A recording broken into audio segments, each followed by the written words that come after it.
Hello food lovers, welcome to cooking world. ఈరోజు మన ఛానల్లో స్పెషల్ రెసిపీ ఏంటంటే, మనం ఏవైనా ఫంక్షన్స్కి వెళ్ళినప్పుడు అద్దరిపోయేలాగా ములక్కాడ జీడిపప్పు చేస్తారు కదా, అదే స్టైల్లో మనం ఇంట్లోనే సింపుల్ అండ్ ఈజీగా ఎలా చేసుకోవాలో చూద్దాం. ముందుగా అయితే జీడిపప్పుని కొన్ని వాటర్లో అయితే నానబెట్టేసి పక్కన పెట్టండి. తర్వాత దీనికి కావాల్సిన ములక్కాడలు అయితే చిన్న చిన్నగా కట్ చేసి ముక్కలన్నిటిని ఒక ప్లేట్లోకి తీసుకుని పక్కకు పెట్టుకోండి. ఇప్పుడు ఈ కూరకి కావాల్సిన ఉల్లిపాయలు అయితే చిన్నగా కట్ చేసుకుని, దాంతో పాటు కొద్దిగా పచ్చిమిర్చి కూడా తీసుకుని, ఇప్పుడు ములక్కాడలు, ఉల్లిపాయలు, పచ్చిమిర్చి ఉంటాయి కదా, అవైతే స్టవ్ మీద ఒక కడాయి పెట్టి అందులో ఆయిల్ వేసి, ఆయిల్ బాగా మరిగాక ఫస్ట్ ఉల్లిపాయలు, పచ్చిమిర్చి ముక్కలు వేసేసేయండి. ఇప్పుడు ఒక గరిటతో ఈ ఉల్లిపాయలు, పచ్చిమిర్చిని వేపి ఇందులోకి అయితే ఒక టేబుల్ స్పూన్ పసుపు అండ్ ఒక టేబుల్ స్పూన్ సాల్ట్ అయితే వేసుకుని, మళ్ళీ ఈ ఉల్లిపాయలు, పచ్చిమిర్చి పచ్చివాసన పోయేలాగా కాసేపు అయితే వేయించుకోండి. ఇవి వేయించుకున్న తర్వాత ఒక మూతతో క్లోజ్ చేసి కాసేపు ఈ కూర దాకలో ఉన్న ఉల్లిపాయలు, పచ్చిమిర్చి బాగా మగ్గాక దానిపైన మూత తీసేసి, ఇప్పుడు ఇందులోకి ఒక టేబుల్ స్పూన్ అల్లం వెల్లుల్లి పేస్ట్ అయితే వేసుకోవాలి. అల్లం వెల్లుల్లి పేస్ట్ వేసిన తర్వాత మళ్ళీ గరిటతో ఈ ఉల్లిపాయలకి, పచ్చిమిర్చికి బాగా కలిసేలాగా కూర గరిటెతో లో టు మీడియం ఫ్లేమ్లో ఇదంతా బాగా కలుపుకోవాలి. తర్వాత ఇందులోకి చిన్నగా కట్ చేసి పెట్టుకున్న ములక్కాడ ముక్కలు ఉంటాయి కదా, అవి అయితే వేసేయండి. ములక్కాడ ముక్కలన్నింటినీ వేసేసిన తర్వాత ముందుగా మనం నానబెట్టుకున్న జీడిపప్పు అయితే వేసుకోవాలి. జీడిపప్పును అయితే ఇంచుమించుగా ఒక అరగంట సేపు నానబెడితే సరిపోద్ది.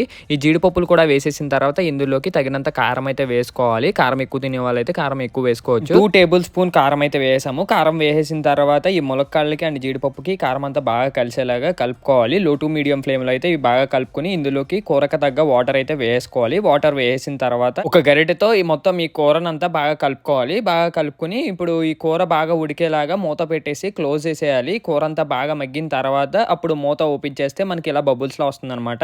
ఈ టైంలోనైతే మనం మసాలా వేసుకోవాలి. మనం ఇంట్లో చేసుకున్న మసాలా అయినా లేకపోతే బయట తెచ్చుకున్న మసాలా అయితే వేసుకోవచ్చు.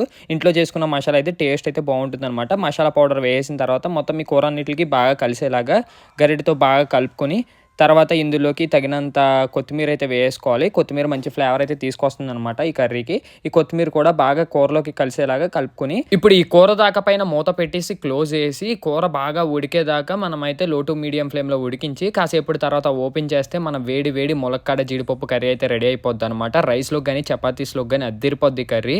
So that's it for today guys. Video మీకు నచ్చినట్లయితే లైక్ చేసి షేర్ చేసి సబ్స్క్రైబ్ చేయండి. ఇంకా నెక్స్ట్ వీడియోలో మళ్ళీ కలుద్దాం.